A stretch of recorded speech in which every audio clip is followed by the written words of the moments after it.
Calendars. Are you looking forward to summer?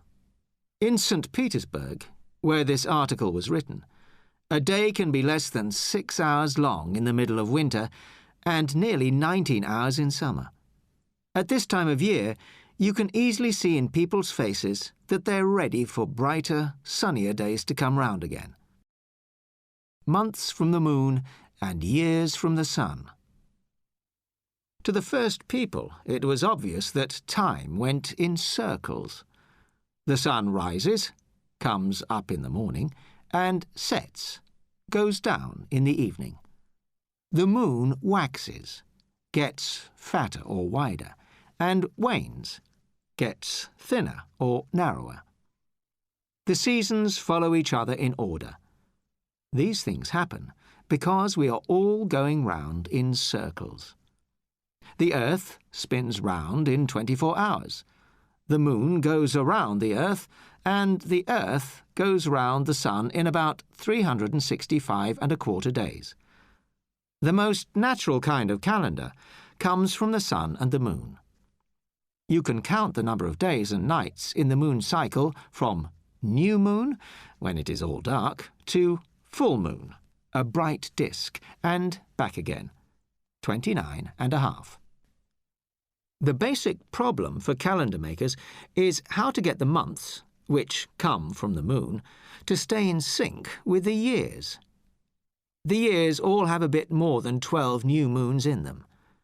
Maybe you read about the Chinese New Year in Claire Powell's article in January. If you did, you already know that some years the Chinese calendar has an extra month, so they have exactly 235 months in every period of 19 years. This article is about how the Western world solved the same problem by adding an extra day in leap years and having longer months the rest of the time. Days and weeks from the planets. You can't find any cycles of 7 days by looking at the sky. However, the ancient world knew 5 planets, apart from the sun and moon: Venus, Mercury, Mars, Jupiter, and Saturn. They probably made the week 7 days long to give 1 day for each. In English, the first days of the week clearly come from the sun, Sunday, and the moon, Monday. The last day comes from Saturn, Saturday. Just like the rest of our language, an English week is a mixture of Latin and words from other places. Germanic gods, Tu, an Anglo-Saxon god of the sun and war, and Woden, the head of Anglo-Saxon gods, for Tuesday and Wednesday, and Scandinavian gods, Thor, another god of war, and Frigg, goddess of love, for Thursday and Friday. Months of the year. Our names of months all come from Latin. Janus, a god with 2 faces, the god of doors and gates, gives us January, and February comes from a Roman festival of spring cleaning. Mars, who didn't get a day of the week in English, got the whole month of March.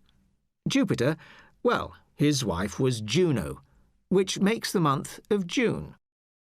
Most of the later months just come from the Latin words for numbers: 7, 8, 9, and 10. Septem, octo, nove, decem. But why isn't September month number 7?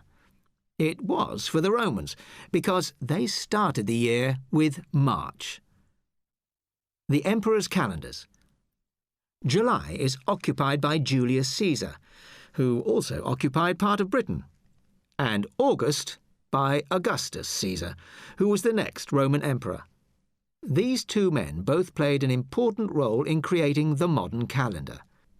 The Julian calendar, which Julius introduced in 46 BC, had a leap year every 4 years, when 1 day was added onto the end of the year, as it was then, on February the 29th.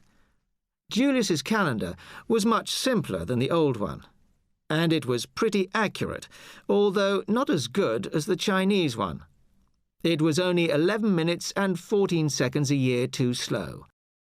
Somehow, the people in charge of the calendars in Rome didn't understand their instructions and added an extra day every 3 years. Augustus, the next emperor, corrected that mistake, but left the leap years as they were.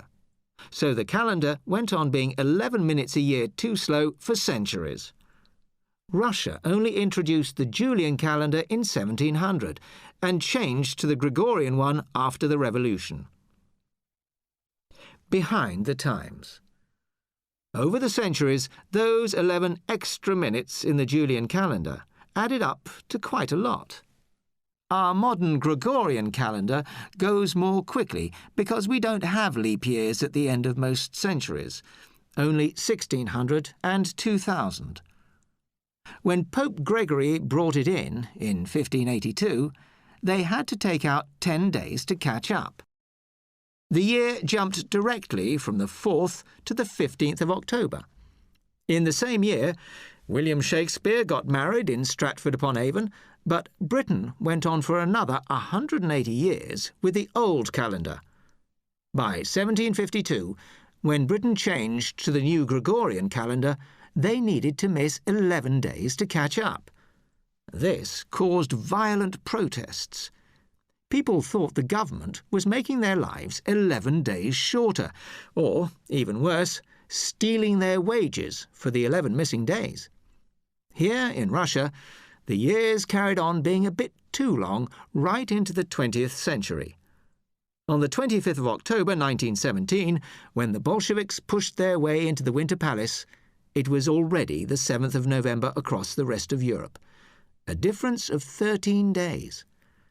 As a result, in 1918, Russia missed the whole first half of February, going directly from the 31st of January to the 14th of February. Maybe they were pleased to get closer to the summer.